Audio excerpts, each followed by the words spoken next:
जिल्हाधिकारी कार्यालयासमोर महिलेची नमाज, खांबाला आलिंगन, व्हिडिओ व्हायरल, 2 पोलिसांचे निलंबन. देशभरात सर्वात रमजान ईदचा उत्साह पाहायला मिळतो आहे. हिंदू मुस्लिम बांधव एकत्र येते ईद साजरी करत आहेत.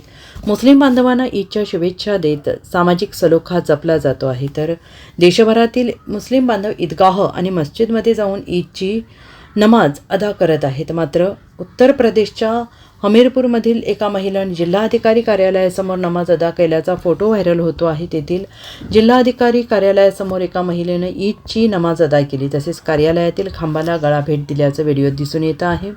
आणि या घटनेची दखल घेत पोलीस प्रशासनाने अज्ञात महिलेविरोधात गुन्हा दाखल केलेला आहे. पोलिसांकडून सदरील महिलेचा शोध घेतला जात असून जिल्हाधिकारी कार्यालयातील पोलीस कर्मचाऱ्यांना निलंबित करण्यात आल्याची माहिती आहे.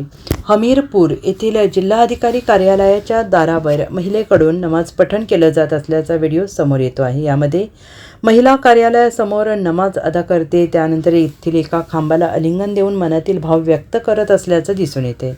महिलेचा हा व्हिडिओ व्हायरल झाल्यानंतर जिल्हा प्रशासन आणि पोलीस वर्तुळात खळबळ उडाली आहे. आणि विशेष म्हणजे नमाज अदा केल्यानंतर संबंधित महिला प्रवेशद्वारावरून बाहेर निघूनही गेली. तत्पूर्वी जिल्हाधिकारी कार्यालयाच्या प्रवेशद्वारावरून पोलीस कर्मचाऱ्यांसमोरून ती कार्यालयीन आवारात आली आणि यानंतर येथील वसरीत तिने बिनधास्तपणे नमाज अदा केली.